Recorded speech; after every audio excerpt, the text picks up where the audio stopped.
Perhaps you could talk a bit more about the theme of spiritual warriorship.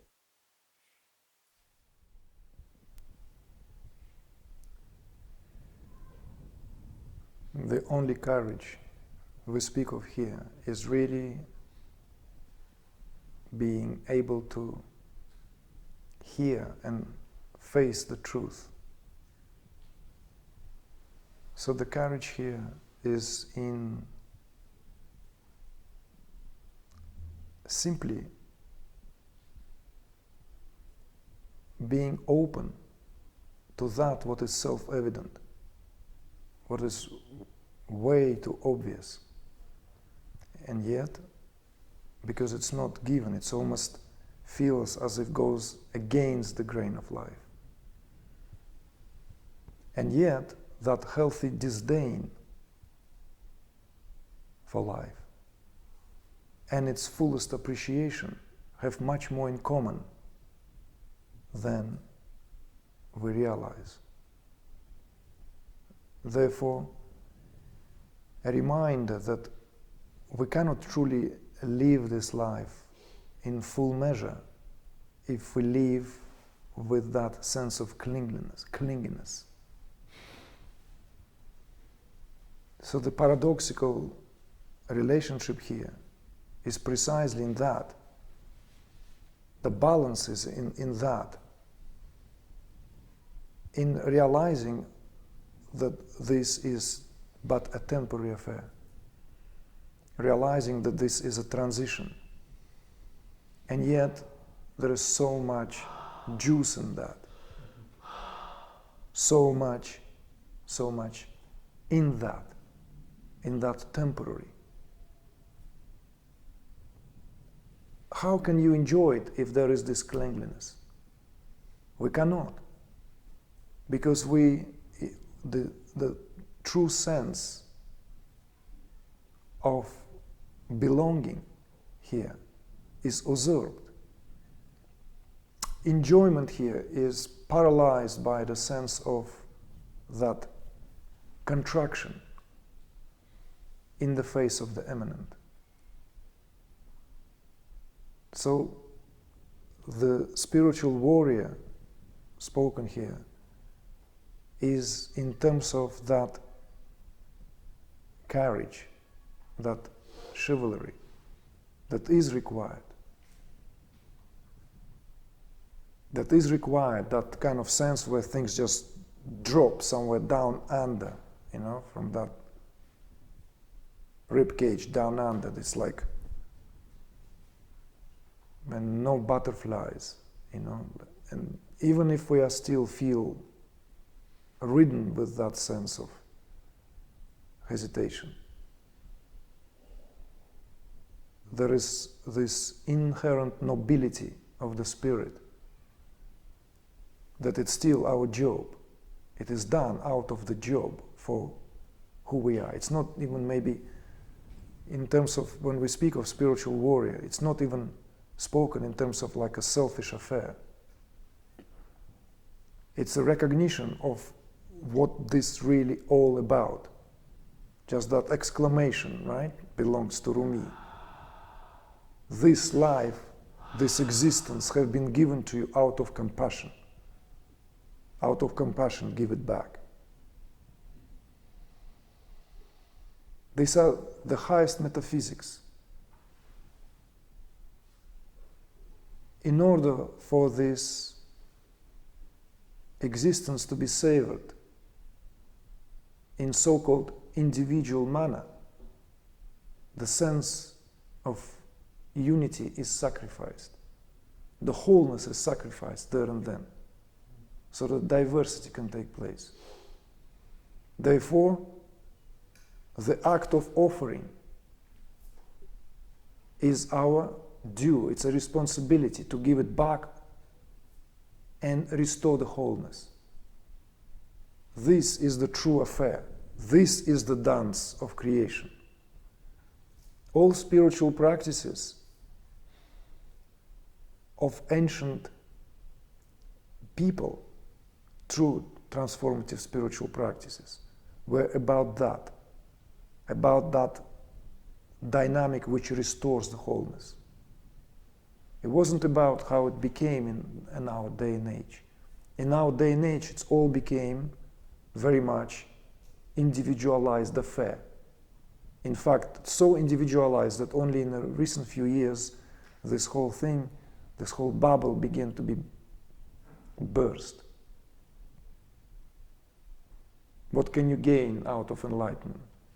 Nothing. Because by definition, that's what it is. One cannot gain anything. Yes, one can sell a lot of things on the way to it. And yet those who speak on its behalf said that although one doesn't gain an iota, it's the world of difference. It's what makes the difference.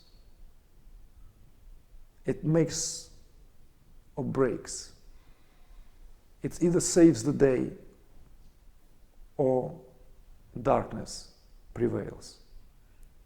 That's what the spiritual warrior is about.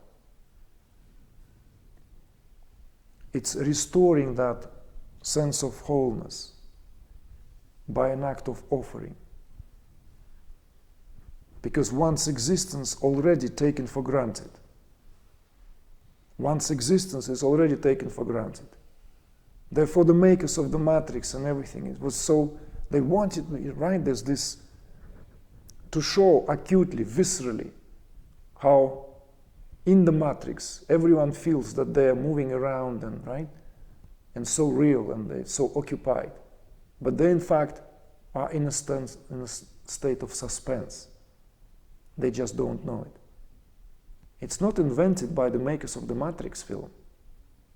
There are plenty of allusions in scriptural references, even in scriptural discourses in many cultures, to shake one out of that status quo.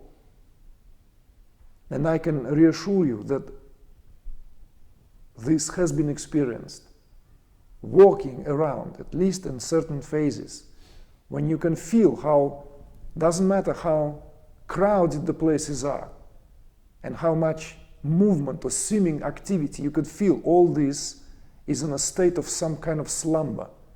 Everyone is enchanted, or the majority of people, 99.9%, are enchanted in some kind of enchanted state. And it's very, very peculiar to be awake to that.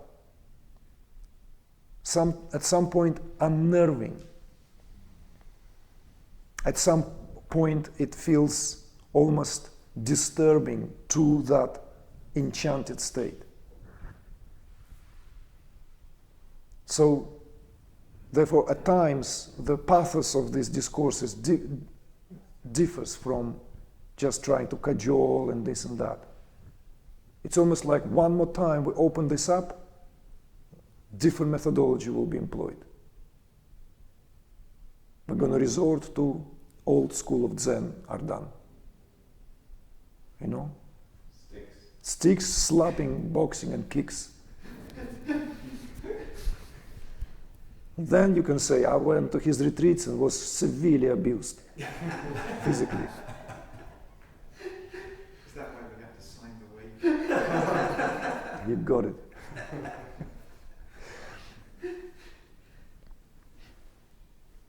So,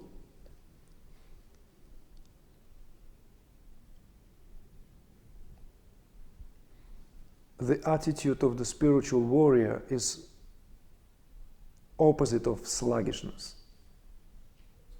It has that sound of a very well made cold weapon, you know, ding, you know, it's like it has this solid sound to it, because the sword of discrimination is a sword. The power of discrimination is like the power of the sword, which cuts through anything. And the most difficult thing to cut through, believe it or not, is the thought construct.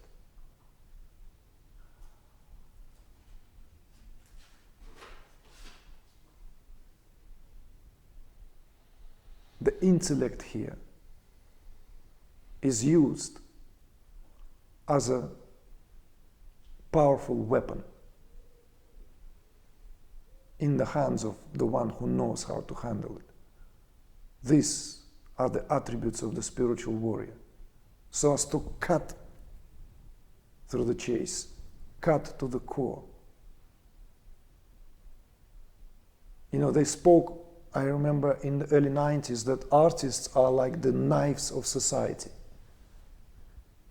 because they have no regard for social strata, for caste systems, and all this, what otherwise keeps everyone intact.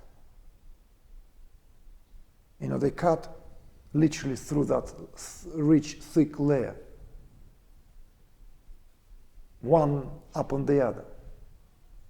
But artists, of course, here spoken of now in terms of spiritual warrior, who is not afraid to see that slice, that marble cake, for what it is, to see all these ingredients and how it is layered, so as not to be fooled by that powdery, sugary layer, icing on the cake on the top. This is the attribute of the spiritual warrior, is to develop a healthy appreciation for the bitter taste, because it complements the sweet. In fact, it's notorious in certain cuisines. It's a mark of quality.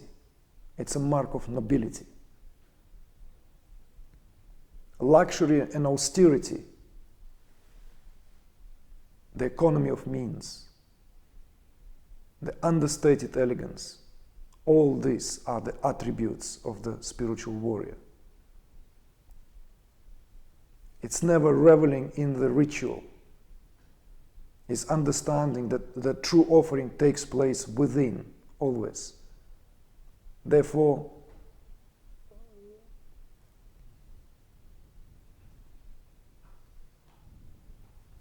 spiritual warrior always has a healthy contempt for all this puffed up paraphernalia in any culture, even the culture which he or she meant to support. Yes, it's also facing all these shadowy aspects of oneself, whatever this meant, whenever it is spoken of in these terms. It requires that attitude as well, face-off attitude. It requires this attitude of, yes, that healthy disdain of being able to sacrifice, including sacrifice the most precious. Ultimately, it's to sacrifice one's life force. That's what all warriors anyway trained, traditionally always. Knowing. In fact, it's perplexing in our day and age because the culture is very different. You see? I'm not going to go into the underlying repercussions of the ugly side of it. How we like the war to become somewhere else. But in terms of these existential affairs, is to be able to face these limitations requires that strength of the character, which spiritual warrior carries. It's the courage in the heart. And one of the surest mark of a spiritual warrior is the mark of forgiveness. Why? It's not the forgiveness that we speak about casually, because this forgiveness comes from deepest understanding of the utter transcendence and impermanence of all things. So therefore the forgiveness comes not just from a soapy attitude, it comes from understanding, deep, profound understanding of the entire unity of all, with all. So, spiritual warrior is an attitude that one takes upon oneself. Even if one doesn't necessarily have to wear it, or preferably one shouldn't really wear it out on a sleeve to parade with. But it's an internal attitude. And I'm not even speaking about archetypes here. It's not the archetype like it is spoken of in terms of the lover, the warrior, right? Who else, whatever there is, right? The priest. Because that spiritual warrior could be a family man, a caring father, a husband, a son. He can be quiet in his daily life, like a gardener, just going about his daily business. Or whatever, an engineer, computer graphic artist, programmist. And yet, he's aware of the spirit and he carries it with grace, gracefully.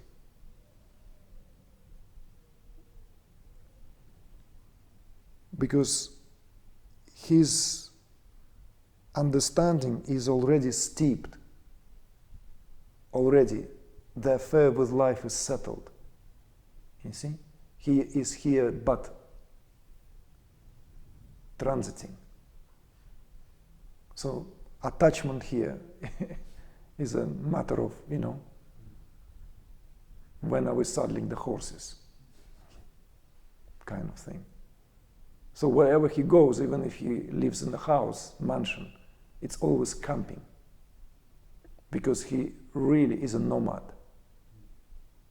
With no land, no flag. Nothing, no interest invested in anything other than that what is permanent. These are all marks of a spiritual warrior.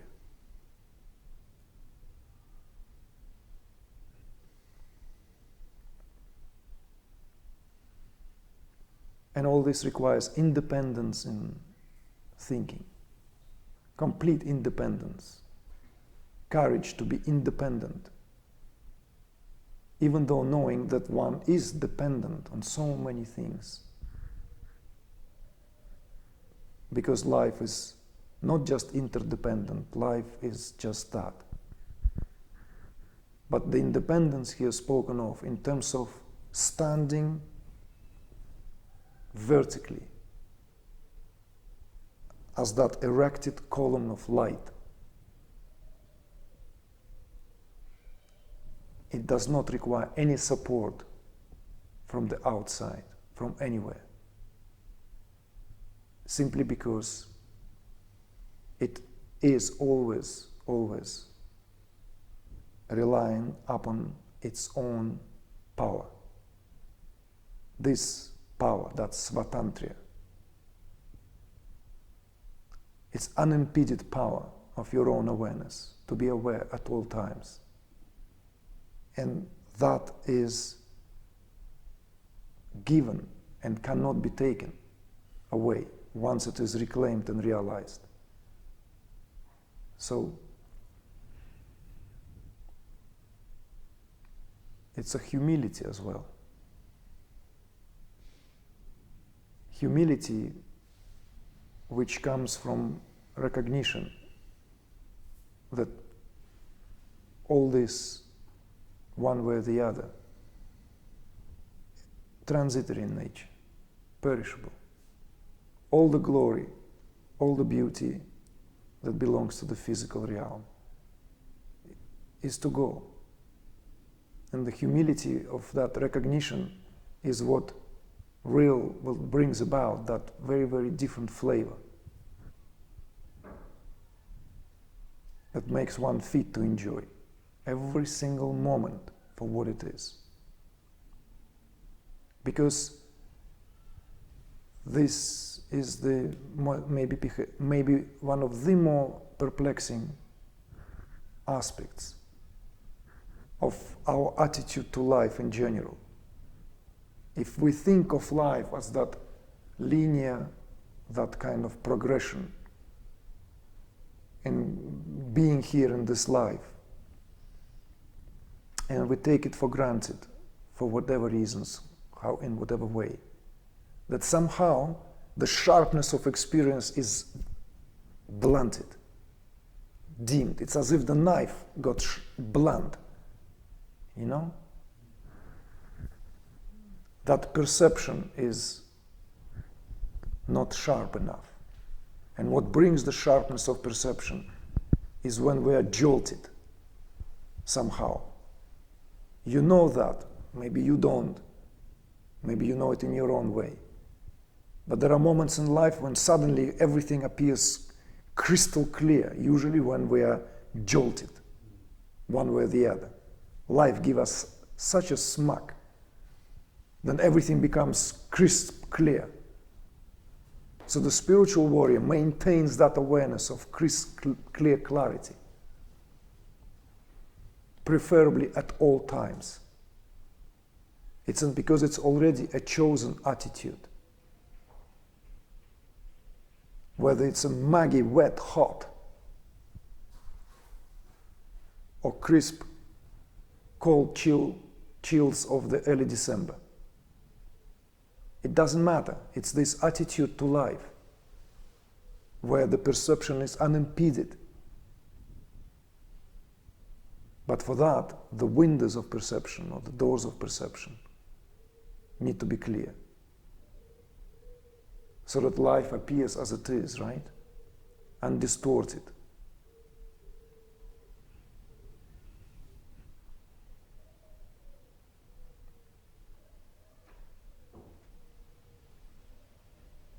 Anyway, that's what immediately comes to mind. But you can fill whatever gaps left there on your own. Feel free. I will encourage you to do that.